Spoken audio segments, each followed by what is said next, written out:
As you've seen already, USDA zero-down loans are restricted to properties that are in eligible areas of the country only. Now, every state has some eligible areas, and some counties are actually entirely eligible. For example, in California, the following 20 counties that you see on your screen are entirely eligible for zero-down financing. This means that all geographic areas in those specific counties are entirely eligible for this particular loan. However, some counties, in fact most counties, like for example Riverside County in California, have both eligible and ineligible areas. Now, when the USDA rural development was first set up, it was to target populations that had 10,000 people or less. However, exceptions can be made for populations of 25,000 to 50,000, depending on how far they are from urban areas. So the million-dollar question is this. You've gotten pre-approved, you've got an agent, a realtor that you're working with, you're about to go out there and look for some homes, and you want to know which areas are eligible and which are not. Let's take a look. The USDA has set up a website where you can search either by an area or a property address. If you go to the address on your screen that I'm clicking on and look under Property Eligibility and then click on Single Family Housing, you'll see that you have two options that show up on your screen. On the left, you can search by property address.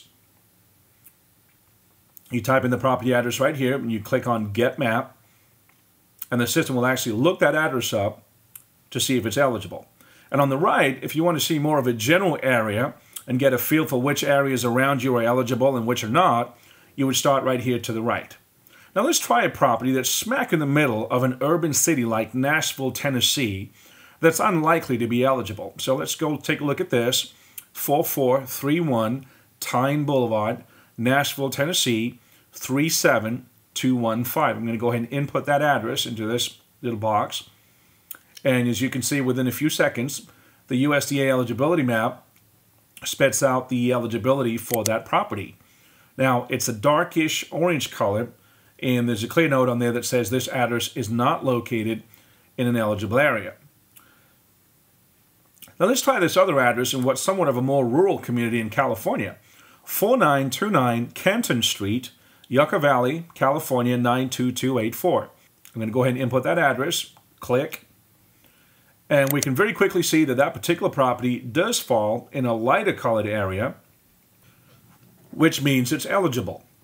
Now, as we said earlier, what if you don't have a specific property address in mind, but you want to get a general feel for which areas around you are eligible and which are not? You know, sometimes a simple railroad track can actually separate what's eligible and what's not. In Temecula, California, for example, Red Hawk Parkway, in a beautiful neighborhood, separates properties on both sides. One is eligible, and if you walk right across the street, the other is not. If you take a look at this USDA eligibility map, I'm zooming in here, of that particular vicinity in Temecula, and then if you compare the USDA eligibility map with a Google map of the exact same area, you can see that a particular street separates properties that were built around the same time, look very much the same, and yet one street has eligible properties and the other ineligible. So let's pick an area and see how the eligible and ineligible areas show up. I'm a little biased because at the time of this recording, I live in Riverside County, California. So I'm going to go ahead and click on California. And you'll see that even though California has 58 counties, only 30 are listed. Now this is because, as I said earlier, the other 20 in the state of California are entirely eligible. So there's no point doing a search in those areas, because if you live in those counties or you're looking for property in those counties, you'll already know that the entire geographic area of that particular county or those counties are eligible. So only 38 of the 58 counties in California have both eligible and ineligible areas. Now I'm going to go ahead and click on Riverside County, and the page brings me to a general map of the local area. Now, it's difficult to tell anything from what I'm looking at here.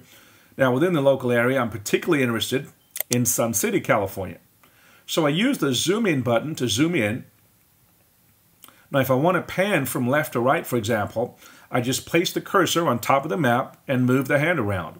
And as I zoom in some more, I can tell vaguely, approximately, which streets act as the borders for the lighter color eligible areas and for the orange ineligible areas. Now, your realtor should be familiar with these eligibility areas, and if they're not, feel free to send them a link to this video. Now, keep in mind that in addition to the areas designated within this USDA map, certain areas have been designated special for eligibility purposes, even if the eligibility maps do not indicate so.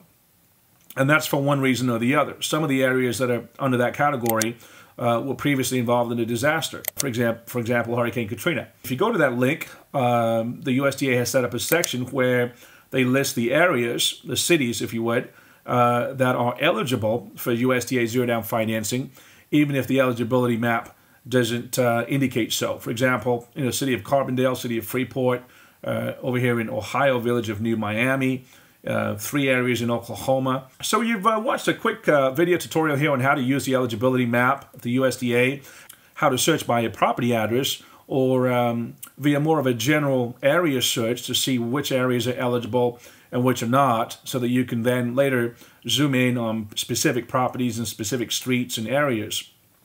If you have any questions, feel free to email us or get a hold of us through the contacts page, and thanks again for watching.